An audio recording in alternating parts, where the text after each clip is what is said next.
Kalau kita bisa berbuat baik dan kita tidak lakukan, itu dosa loh. Seseorang berbuat baik itu kan sebenarnya untuk, ya biasanya untuk menutupi dosanya lah. Dia pikir dengan perbuatan baik bisa menukar dosanya. Bisa nggak? Biasa orang yang suka ngomong bahwa kita berbuat dosa nggak apa-apa, biasa adalah orang yang hidupnya sudah makmur. Anda setuju ya kalau, ikut Tuhan tuh makin banyak masalah gitu? Yesus yang ngomong. Selamat datang di podcast Gideon Yustianto. Silakan masuk. Mumpung saya ketemu dengan teolog ini, Pak Juanda ya kan. Saya mau ngomong agak sedikit berat ini. Iya, teolog ya. Teolog kan. Bapak dosen ya kan. Puji Tuhan. Gini Pak, Ya, saya gimana? kan oleh iman percaya saya pada Yes. Yesus, saya udah diselamatkan kan. Oh, iya. Ya kan. Terus satu pertanyaan yang mengganjal adalah, kenapa saya harus melakukan ini dan itu dan ini dan itu gitu. Kan udah selamat ya? Dan celakanya apa ya, masih ada yang hubung-hubungan dengan keselamatan gitu. Terus saya udah selamat kok gitu loh, hanya dengan iman percaya saya pada Yesus gitu. Terus kenapa saya harus melakukan ini dan ini dan itu? Perbuatan baik itu kan ya sama gitu dengan yang lain gitu. Mereka yang lain juga melakukan gitu. Nah, demi apa gitu saya berbuat baik? Jadi kalau ada orang tanya, aku udah selamat, ngapain buat baik lagi? Iya. Saya cuma tanya, nggak yakin gua. Nggak Bener yakin apa ini? selamat. Bener selamat, jangan cuma sugesti. Loh, katanya selamat hanya dengan percaya kepada Yesus, Pak. Nah, sama juga begini. Heeh. Kita ini di gereja, saya suka berkata begini, ada dua orang tipe di gereja. Yang satu orang Kristen, yang satunya orang agama Kristen. Oh, beda ya? Beda sekali. Nah, kalau orang Kristen itu saya sebut dia Jesus inside. Iya. Punya Yesus dalam dirinya.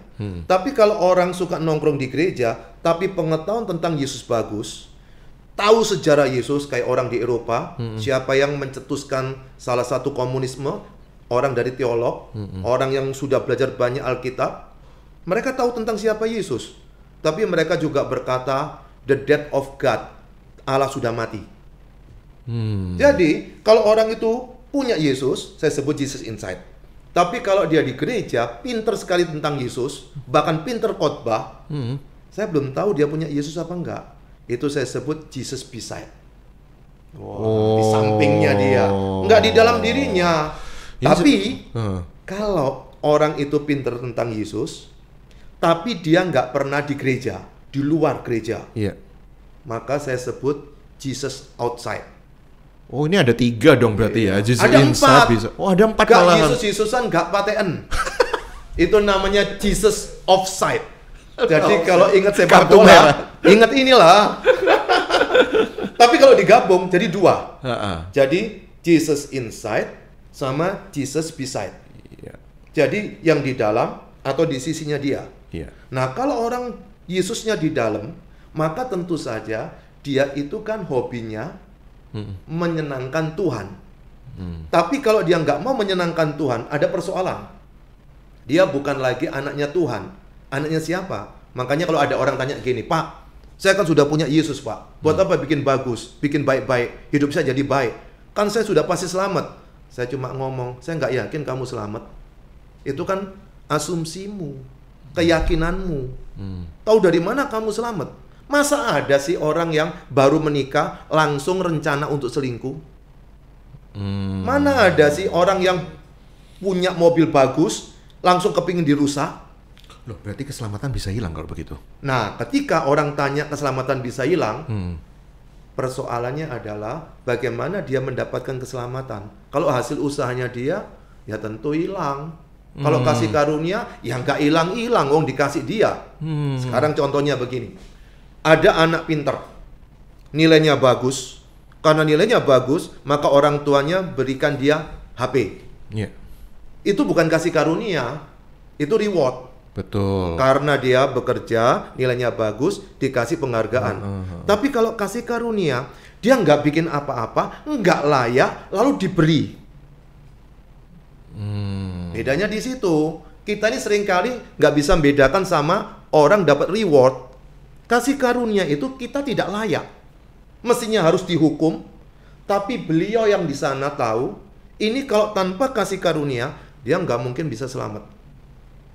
Maka dari itu, kalau memang betul manusia itu bisa menolong dirinya, ngapain susah-susah Allah turun jadi manusia? Ya biar aja dia yang menyelesaikan sendiri. Makanya pada waktu orang itu mau menerima kehadiran Yesus di dalam dirinya, pasti ada sesuatu yang berbeda dari orang yang nggak punya Yesus. Satunya Jesus inside, satunya beside. Tapi kita nggak tahu loh, di gereja itu apakah semua sudah orang Kristen? Khotbahnya boleh bagus, selingkuhnya kan tetap lancar. Iya, pelayanannya boleh hebat, tapi ngemplang uangnya orang. Wah, itu vulgar ngomongnya ya. Iya. Medeni ya. Pak, ini podcast bukan KKR, Pak. Oh, bukan KKR ya. Oke. Nah, ini ngomongnya udah meledak-meledak ini karena gregetan gitu, Pak, karena ya. teologi kan. Iya. Oke, jadi tidak ada satupun yang layak gitu ya. Tidak ada satupun yang nggak usah sok baik lah gitu loh. Semua itu meskipun dengan perbuatan baik nggak bisa gitu ya. Nah, bagaimana dengan yang mengatakan perbuatan baik itu kan untuk memoles kita kelihatan baik gitu ya toh. Tapi sebenarnya tadi Pak Juanda mengatakan belum tentu kita selamat gitu. Nah, sekarang pertanyaannya, ketika seseorang berbuat baik itu kan sebenarnya biasanya untuk menutupi dosanya lah. Dia pikir dengan perbuatan baik bisa menukar dosanya. Bisa nggak? Nggak bisa. Karena apa? Karena yang melakukan itu adalah orang berdosa. Bagaimana orangnya berdosa, berbuat baik, kan tetap dosa. Saya kasih contoh. Di dalam Mazmur pasal 51 ayat yang ke-7, itu dikatakan seperti ini. Sesungguhnya dalam kesalahan aku diperanakkan, dalam dosa aku dikandung ibuku. Berarti tidak ada menurut Alkitab orang yang lahir itu seperti kertas putih. Itu kan teorinya John Locke, tabula rasa. Bahwa tinggal siapa yang nulis, yang ngukir, dia jadi seperti itu. Kalau Alkitab berkata enggak putih ya betulnya. Keluar itu sudah ada benih dosa. Ini cuma di Alkitab loh yang menjelaskan seperti ini. Filsuf pun enggak terima. Karena mereka berpikir nggak adil dong. Loh, sekarang manusia berdosa kok mau mikir Tuhan yang suci dengan ukuran keadilan. Itu sama seperti gini, ada orang gendut satu, orang kurus satu. Kemudian rotinya bunder, dibagi dua. Itu kan adil. Tapi yang gendut makan sedikit, dia kelaparan. Yang kurus makan yang ini, dia sisa. Apakah ini adil? Nggak bisa. Demikian juga kita ini orang yang berdosa, lalu menuduh dia nggak adil, dia yang suci, itu nggak bisa ketemu rumusannya. Maka dari itu ketika orang ingin sekali memaksa bahwasanya dia bisa bertemu dengan Tuhan melalui perbuatan baik, saya mau tanya, satu hari kita ini lebih banyak bikin dosa atau bikin baik? Ya, jujur-jujuran ya. Nah, apalagi menurut Yakobus. Di Yakobus kan pernah berkata, iman tanpa perbuatan pada hakikatnya adalah mati kan? Tapi di pasal 4 dia ngomong gini, kalau kita bisa berbuat baik dan kita tidak lakukan, itu dosa loh. Contoh, saya pulang dari tempat ini, dari studio ini, lalu semuanya sudah keluar, ini ada yang belum mati, padahal sudah mau tutup. Kalau saya nggak matiin, saya dosa itu. Kita bisa berbuat baik, tapi kita nggak mau bikin. Makanya kalau mau ngomong etika Kristen, itu lebih tinggi daripada etika manapun juga. Cuma kita ini nggak bisa menjelaskan kepada jemaat. Contoh, hormati orang tua. Bukan cuma masalah hormati. Kalau kita bisa berbuat baik untuk orang tua, kita nggak lakukan, dosa. Kalau ukurannya Yakobus pasal 4. Kalau ukurannya Roma pasal 14, segala sesuatu tanpa iman adalah dosa. Orang khawatir kan nggak beriman. Dosa. Oke. Ada yang mengatakan, aku kok nggak nyaman ya kalau Pak Pendeta ngomong dosa kan udah diselesaikan, Pak. Di atas kayu salib gitu kan. Udah tetelestai, udah selesai. Kok Bapak nih ngungkit-ngungkit dosa gitu. Jadi Bapak sedang mau mendakwa saya ya gitu loh. Bagus. Ada orang suka yang positif-positif. Maka itu mereka berkata kalau ada orang sakit, itu nggak sakit, cuma pikiranmu aja. Maka dari itu silakan diagnosa kepada ahlinya kan. Demikian juga manusia rohani. Iya. Ketika ngomong, nggak dosa kok ini, kesalahan. Kita diagnosa. Sesuai dengan ukuran apa? Alkitab. Gimana nih ukuran Alkitabnya? Contoh ukuran Alkitab. Seperti yang saya katakan tadi. Kalau orang itu bisa berbuat baik, nggak berbuat baik adalah dosa. Kalau orang itu lakukan sesuatu tanpa iman, itu adalah dosa. Kalau kita lihat seperti ini, maka ada 2 jenis dosa. Dosa itu kan bahasa lainnya melanggar apa yang Tuhan tetapkan kan? Maka disebut dengan dosa. Tidak sesuai dengan apa yang Tuhan inginkan. Kalau ada peraturan dilarang membunuh, lalu orang itu membunuh, dosa kan? Dosa. Kalau ada perintah, tetaplah berdoa, lalu nggak doa, dosa nggak? Juga. Dosa. Satu sifatnya kalau kita lakukan, kita ini berdosa. Kalau ini kita nggak lakukan, kita juga berdosa. Nah sekarang, kalau kita berkata, saya sudah diselamatkan Pak, tetelestai Pak. Loh iya memang karya keselamatan itu sudah tuntas pada waktu Yesus mati di atas kayu salib. Semua itu sudah diambil. Sekarang pertanyaannya, kalau memang engkau sudah menjadi anak Allah, masa gayanya seperti anak setan?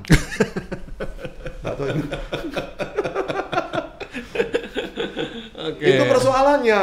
Nah sekarang saya bacakan satu teks. Ini menarik yang seringkali dipakai tapi tidak lengkap. Orang suka pakai ayat ini. Efesus pasal 2 ayat 8, 9 itu yang suka dipakai. Sebab karena kasih karunia kamu diselamatkan oleh iman, itu bukan hasil usahamu, tetapi pemberian Allah. Ayat yang ke-9, itu bukan hasil pekerjaanmu. Jangan ada orang yang memegahkan diri. Biasa berhenti di situ. Nggak fair dong. Karena ayat yang 10 bilang begini. Karena kita ini buatan Allah, diciptakan dalam Kristus Yesus untuk melakukan pekerjaan baik yang dipersiapkan Allah sebelumnya. Ia mau supaya kita hidup di dalamnya. Perintahnya ini. Ya, hidup dalam perbuatan baik itu ya. Iya, itu perintah. Jadi kalau ada orang berargumentasi, tetelestai, is finished, sudah selesai, itu memang karya keselamatan sudah selesai. Kita tidak perlu menambah dengan perbuatan untuk bisa selamat. Lalu buat apa kita berbuat baik? Nah Bukti bahwa kita sudah selamat, bukan untuk selamat. Buktinya apa? Orang lihat itu kita ini sudah selamat dari mana? Bukti. Bagaimana kita tahu orang jujur? Dikasih uang dulu di situ, kita tinggal, diembat nggak, diambil nggak? Kalau ditanya pacaran ini, biasa kalau saya konseling anak pacaran, kalau kamu masih pacaran, jangan duduk berdampingan, duduknya berhadapan. Tapi lucu ya, kalau masih pacaran senengnya berdampingan, kalau sudah menikah berhadapan kan? Iya toh? Harusnya kebalik ya? Kebalik kan? Terus saya bilang, ada yang tanya begini, loh kenapa memangnya? Pak, gini, kalau kamu tanya kepada pacarmu, kemarin kamu jalan sama siapa? Kalau dia bohong, matanya gini-gini. Tapi kalau di samping mana tahu dia? Kan gini kelihatan toh? Nggak mungkin maling itu ngaku. Pasti dari ekspresinya kita tahu. Demikian juga bagaimana kita disebut warga kerajaan surga. Kalau style hidup kita, lifestyle kita nggak beda dengan lifestyle dunia. Dari situ orang tahu. Makanya tadi di awal saya ditanya, kan saya sudah selamat. Buat apa bikin baik lagi? Saya akan tanya balik, mana tahu saya Anda sudah selamat? Saya tahu Anda sudah selamat dari buah Anda. Nah ini catat ya. Itu dia. Oke. Jadi masih perlukah saya melakukan hukum-hukum Taurat yang lalu-lalu itu? Oke, ini menarik. pertanyaan selanjutnya ini. Kalau kita melihat di dalam, kan udah digantikan sama hukum kasih. Iya. Jangan lupa, hukum Taurat itu adalah kasih karunia Allah untuk membuat orang Israel tahu seleranya Tuhan. Saya kasih contoh. Saya sekarang keterima di Radio Batara Yuda. Pak Juanda besok kerja ya. Oke, nggak dikasih tahu jamnya kan? Saya datang jam 10. Dimarahin sama bapak. Kenapa datang jam 10? Loh, kan katanya besok pagi saya harus datang. Ya saya datang sudahan. Sudah. Salah. Datangnya jam 8. Saya catat jam 8. Sampai di sini setengah 8. Saya kerjakan. Jam 10 saya pulang. Kenapa pulang? Loh, kan nggak ada aturan. Gara-gara ada aturan, saya berhubungan dengan bapak jadi bagus. Kalau nggak ada aturan, nggak jadi bagus. Nah sekarang saya Mundur dulu sebelum hukum Taurat. Orang kadang-kadang mikir hukum Taurat itu untuk membuat orang menjadi tambah jahat atau tambah berdosa. Enggak, tapi dengan hukum Taurat membuktikan bahwa kamu orang berdosa. Saya kasih contoh ya. Kain dan Habel itu, waktu Kain membunuh Habel, kan belum ada hukum Taurat. Tapi kenapa jadi takut? Ada hati nurani. Di situ ukurannya. Jadi sebelum ada hukum Taurat, orang membunuh juga nggak enak. Orang merasa melakukan tindakan yang tidak sesuai dengan Sang Pencipta, dia nggak enak. Tapi nggak ada ukuran. Jadi sebelum ada hukum Taurat, mereka melakukan banyak hal. Manusia ini kan makhluk religiusitas. Suka nggak suka ya, percaya nggak percaya, dia percaya adanya sesuatu makhluk di atas sana, kita sebut Tuhan. Hati nurani ini yang menggerakkan dia, tapi nggak bisa menyenangkan Tuhan. Buktinya apa? Dihancurkan dengan air bah. 8 yang selamat. Belum apa-apa, Ham itu nonton aurat ayahnya. Dosa. Hukum dia. Setelah itu tambah berdosa.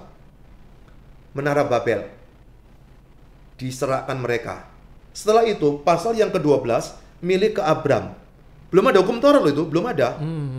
Kemudian sampai di Musa, baru itu dirumuskan ada 613.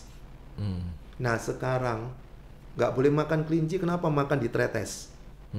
Nggak boleh kita makan ikan lele atau kotok yang tidak bersisi, kenapa kita makan? Nah kalau kita makan itu berdosa semua. Apakah Tuhan itu ketika memberi aturan binatang-binatang itu terkait dengan kesehatan? Nggak ada, terkait dengan ketaatan. Jadi apa yang Tuhan tunjukkan di dalam kitab Imamat, nggak boleh makan ini, boleh makan ini. Lalu kemudian kan dikaji oleh orang-orang, itu terkait dengan kesehatan. Itu terlalu kebablasan, kecepatan. Waktu itu terkait dengan ketaatan.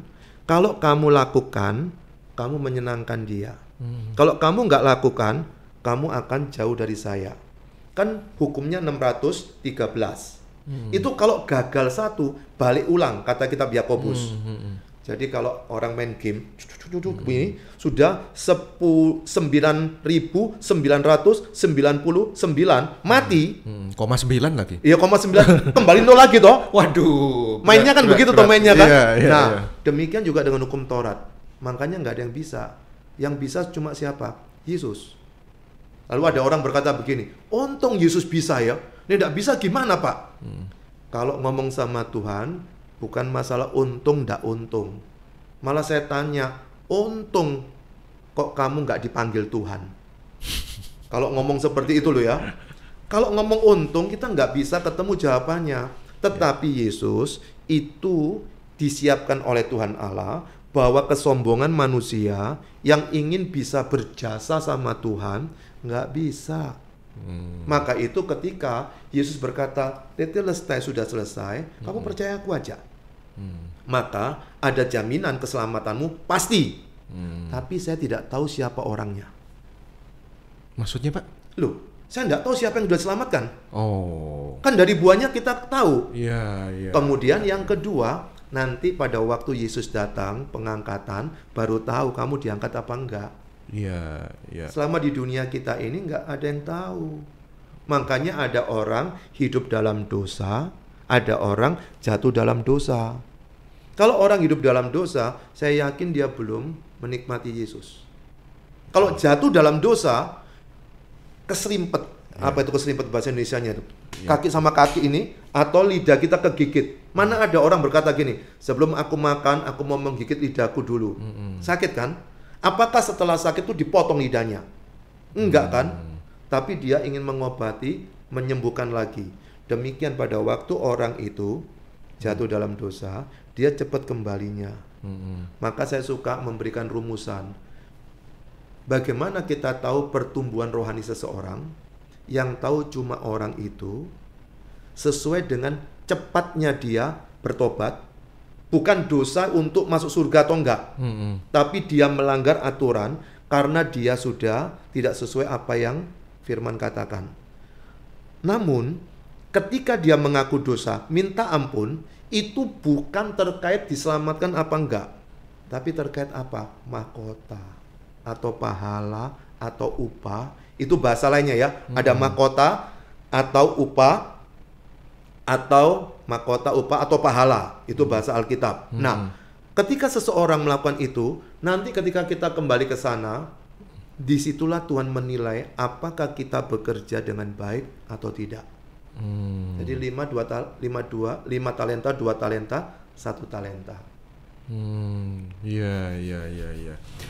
Oke. Bicara tadi soal jatuh dalam dosa ya. Ada yang mengatakan seperti ini, Pak. Nggak usah takut. Kita tuh ibaratnya kayak permainan sirkus dulu, Pak. Kita lewat tuh udah ada jaring-jaring yang menahan. Kita nggak mungkin sampai jatuh lah gitu. Jadi nggak apa-apa lah gitu. Santai aja gitu. Selama kita hidup kan nggak ada yang tahu gitu. Kita ini bisa sepenuhnya mengikut Tuhan sepenuhnya atau jangan-jangan bikin dosa lagi gitu. Tapi nggak usah takut gitu. Ya udah ya hadapi aja gitu. Pendapat Anda tentang jaring-jaring pengaman itu gimana? Bagus. Jadi kalau mau coba nanti sirkus, lompat aja. Lompat aja. Itu kan sengaja berarti toh. Sengaja berbuat dosa. Sengaja buat dosa. Iya. Lompat aja, coba aja main-main sama Tuhan. Makanya kitab Ibrani berkata, kalau ada anakku yang tanda petik nakal atau mokong, itu akan kudidik. Itu bahasa gampangnya kuajar. Tapi kalau diajar nggak mau, dinaikkan kualitasnya, dihajar. Kalau nggak mau itu lebih nggak enak lagi. Disesa itu dianiaya. Pernah nggak ketemu orang mati nggak enak, mau mati susah, hidup pun susah. Iya. Bayangin itu. Mau coba-coba sama Tuhan. Sudahlah. Tapi ingat ya, biasa orang yang suka ngomong bahwa kita berbuat dosa nggak apa-apa, biasa adalah orang yang hidupnya sudah makmur. Kenapa, Pak? Karena dia sudah menikmati indahnya dunia. Kalau mau jujur, saya jarang ketemu orang yang dalam keadaan yang tekanan berat, dia berani ngomong gitu. Biasanya sudah mapan, depositonya oke, semuanya oke, dia tanda petik, aku bisa hidup kok seperti ini. Jadi ada lagi perilaku sosialnya. Iya. Oke, terakhir Pak Juanda, ini menarik ya soal apa namanya perbuatan baik versus keselamatan ini. Seseorang kadang-kadang itu kan masih ada didakwa oleh sebuah kesalahan, itu jangan-jangan hukuman Tuhan gitu. Nah, apakah itu sepenuhnya hukuman Tuhan gitu ya? Contoh begini, Pak. Waduh, minggu ini saya nggak ke gereja. Senin kecelakaan, Pak, diserempet gitu, mobil tabrakan. Jangan-jangan dihukum Tuhan gara-gara kemarin nggak ke gereja. Nah kan ujung-ujungnya ke perbuatan lagi, Pak. Gimana nih? Bagus. Ini kalau orang bertuhan masih lumayan ya. Kalau yang nggak bertuhan juga yakin begitu loh, Pak. Nah itu. Nah, kenapa? Karena manusia itu suka nggak suka manusia yang sifatnya mistik, religiusitas. Betul. Kalau dia positifnya nggak muncul, dia pasti nariknya kepada hal-hal yang gaib. Itu manusia. Jangankan di orang yang beragama, yang nggak beragama juga ngalami seperti itu. Pasti dikaitkan seperti itu. Nah sekarang, kalau ada orang berkata, Pak, kalau saya tidak lakukan itu, ini saya punya teman. Saya datang ke rumah teman itu, dia ngajak makan saya jam 6. Saya datang jam 5:15. Karena ini orang sering di luar negeri. Jadi spellingnya jauh sekali saya. Datang dulu di situ. Kita ngobrol-ngobrol nih. Berangkat kan jam 6 toh. Kurang 10 menit dia ingat belum baca Alkitab. Saya ditinggal loh. Sorry ntar ya, aku tak baca Alkitab. Aku lupa belum baca Alkitab. Dalam hati saya, baca Alkitab, baca buku apa? Nanti kalau nggak baca dihukum Tuhan. Nah, Pak. itu dia kan. Nah, kenapa orang punya pikiran seperti itu? Karena ajaran juga. Kita ini kan diajar oleh lingkungan yang sifatnya kalau nggak ada punishment itu nggak gerak. Betul. Contoh ya, kamu memberikan uang persembahan ini, nanti kamu diberkati Tuhan. Maka kan kadang-kadang yang dipikir bukan memberinya, diberkatinya kan. Maka itu jadi investasi bagi dia. Kalau ngasih ada bonus kan. Oke. Atau contoh khotbah yang nakut-nakuti, biasa banyak penggemar. Kamu tidak lakukan itu nanti seperti ini. Atau lihat ya, kalau kamu keluar dari gereja ini, nanti kamu seperti ini. Loh, banyak yang konseling sama saya untuk kasus ini. Saya bilang, kamu bikin dosa apa sama Tuhan? Nggak ada kan? Nah, sekarang pertanyaannya, bagaimana dengan hal seperti itu? Ada beberapa kemungkinan. Kemungkinan adalah hukuman betul dari Tuhan. Pertama ya, karena kita berdosa. Yang kedua, kemungkinan kita jadi teladan, ada orang yang punya persoalan, kita jadi bempernya. Seperti siapa? Ayub. Orang disebut saleh, jujur, takut akan Tuhan, menjauhi kejahatan. Karakter ini disebut 3 kali di dalam Alkitab. Dia itu kurang baik apa? Kurang dekat sama Tuhan apa? Disebut orang saleh loh. Jujur, takut akan Tuhan. Tapi dia punya bisnis langsung kolaps. Dia punya anak mati kompak 10-nya. Nggak mati nyicil loh ya. Matinya kompak. Kemudian tubuhnya pun kena penyakit. Nyonyanya berkata, udahlah, tinggalin Tuhan aja lah. Iya, gitu. Kutuki Tuhan. Terus dia bilang, lu gila ya, sencing pingga, gendeng kamu itu.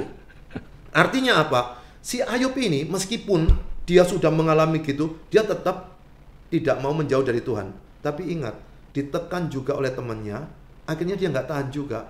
Dia bilang, ayo kita beracara. Tapi Tuhan nunjukkan bukti-bukti, kamu ini siapa? Singkat cerita, dia langsung takluk. Kemudian dia diberkati lagi. Lah kita kan suka khotbah berkatnya toh. Kalau kamu gini, dapat seperti ini. Tapi prosesnya kan nggak cerita. Nah, pada waktu kita menghadapi persoalan, pertama bisa karena dosa. Tapi yang kedua, bisa karena kita ini dipakai untuk membuat orang lain bertobat. Jadi, kisah hidup kita ini dipakai oleh orang lain untuk bertobat. Karena Tuhan tahu ini mampu. Tapi yang ketiga, ini yang kita nggak tahu kenapa Tuhan berbuat seperti itu. Di dalam segala hal, pasti ada satu daerah misteri. Kita nggak tahu kenapa seperti itu. Apakah karena kita berdosa? Ataukah untuk contoh orang lain?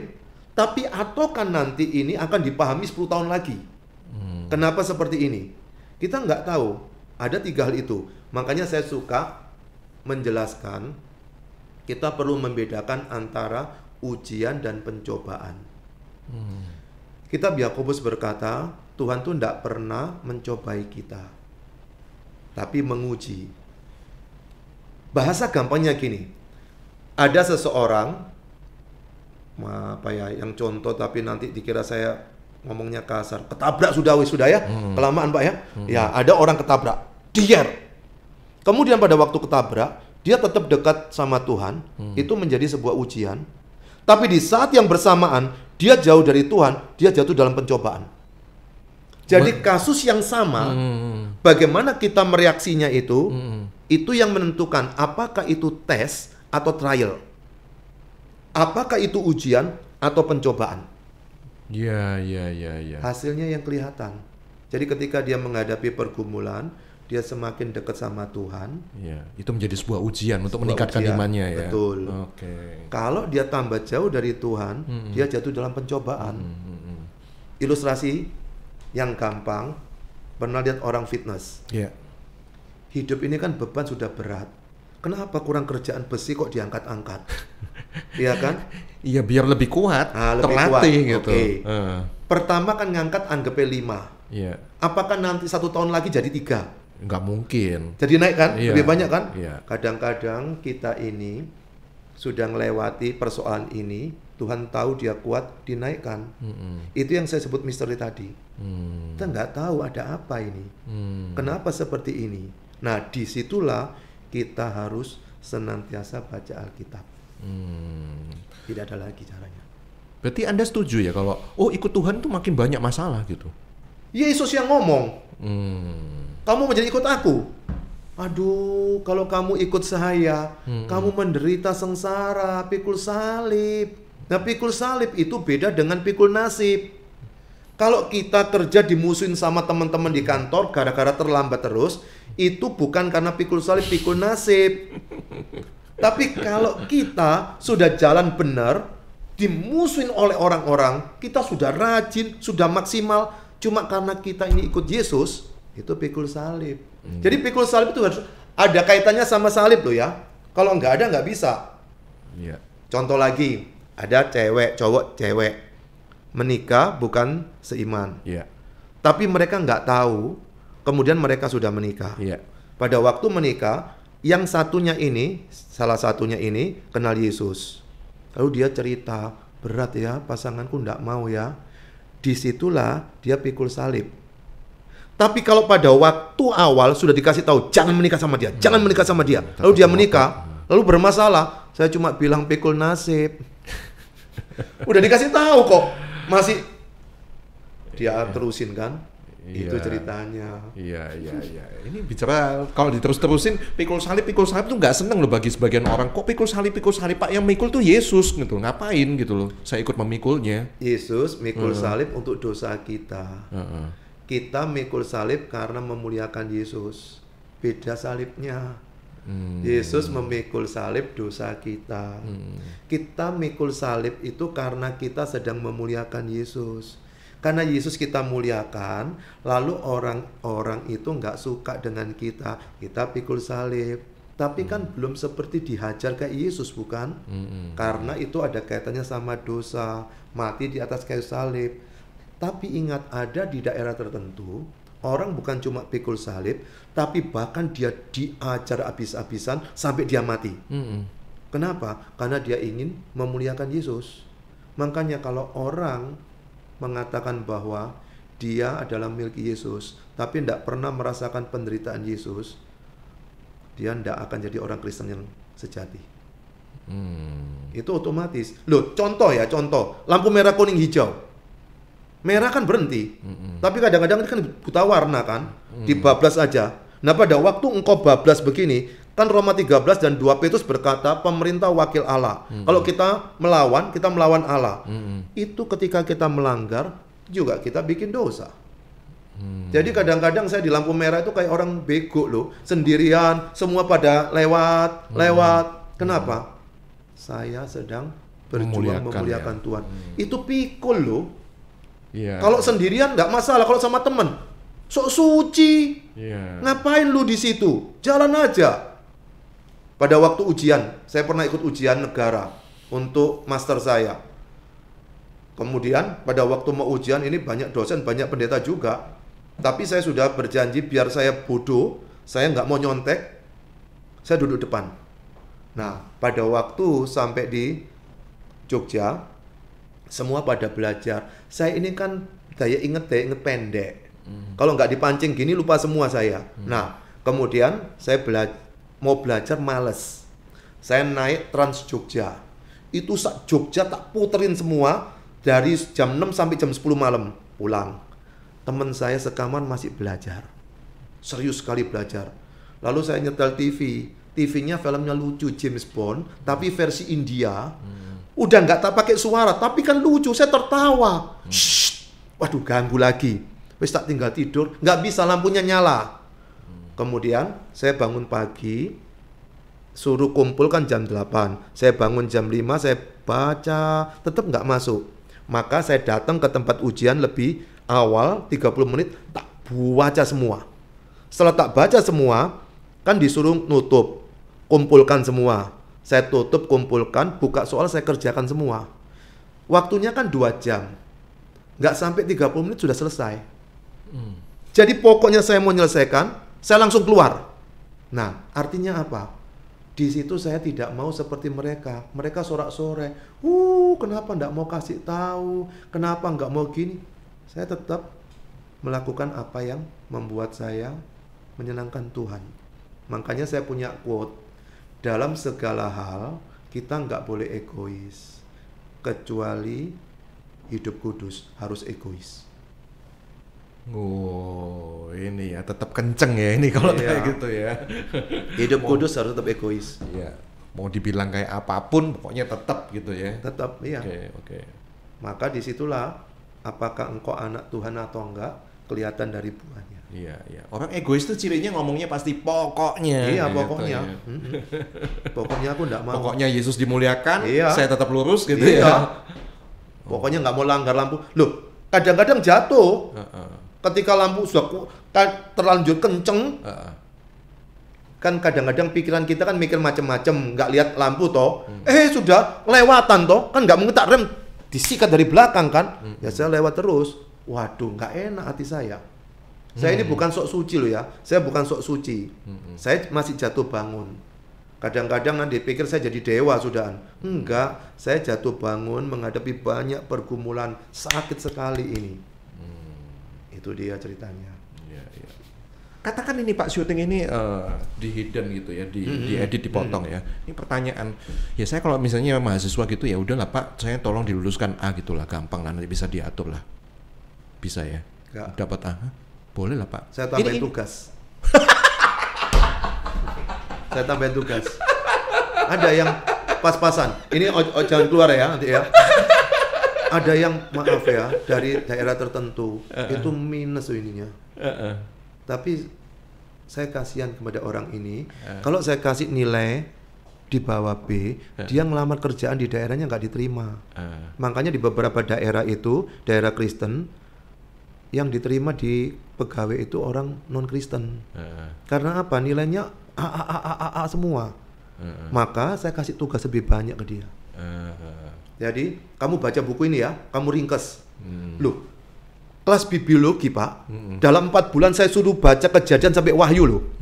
Tapi buat laporan, pasal 1 apa isinya, pasal 2 apa isinya. Marah dia. Saya bilang, kamu mau nilai bagus enggak? Tapi saya konsekuensinya saya kasih AB. Karena yang A yang punya yang betul-betul dia belajar. Yang ini nggak masuk toh? Tetap dimasukkan Pak.